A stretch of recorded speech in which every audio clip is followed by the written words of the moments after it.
నమస్తే అన్న, అందరికీ నమస్కారం. ప్రస్తుతం ఉన్న పరిస్థితుల్లో కువైట్ ఎయిర్పోర్ట్ను మూసివేసిన విషయం అందరికీ తెలిసిందే.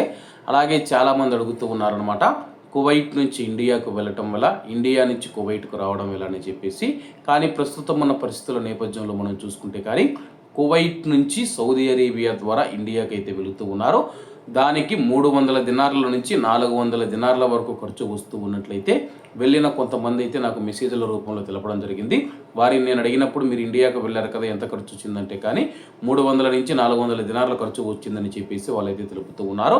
అలాగే చాలామంది అడుగుతూ ఉన్నారు, మేము ఇండియాకు వచ్చామన్నా కువైట్కి పోవాలి, మా యొక్క వీసాలు ఎక్స్పైర్ అయిపోతూ ఉన్నాయి, మేము వెళ్ళిపోవాలని చెప్పేసి చాలామంది అడుగుతూ ఉన్నారు. అలాంటి వారికి ఒకటే చెబుతూ ఉన్నాను అనమాట, మీ యొక్క వీసాలు ఎక్స్పైరీ అయిపోవు. దయచేసి ఒక మాట వినండి, మీ యొక్క అకామాను 3 నెలల పాటు కువైట్ గవర్నమెంట్ ఆటోమేటిక్గా రెన్యువల్ చేస్తుంది. ఎవరూ భయపడవలసిన అవసరం లేదు.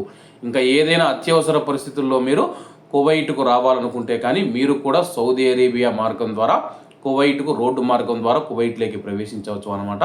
అలాగే దానికి ఖర్చు ఎంత అవుతుందని చెప్పేసి చాలామంది అయితే అడుగుతూ ఉన్నారు. వాళ్ళందరికీ ఒకటే అన్న, నేను ఒక ట్రావెల్ ఏజెన్సీని అయితే సంప్రదించడం జరిగింది.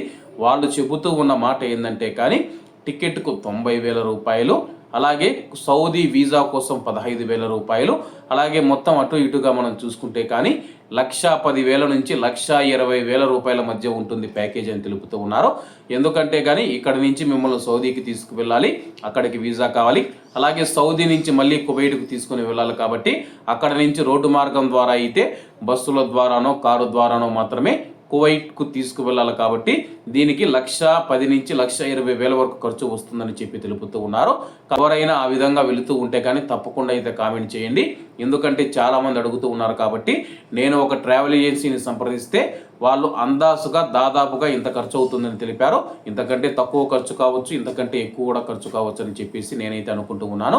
ప్రస్తుతం ఉన్న పరిస్థితుల్లో అయితే ఇండియా నుంచి కువైట్కు అంత అర్జెంటుగా వెళ్ళవలసిన అవసరం ఏమీ లేదు.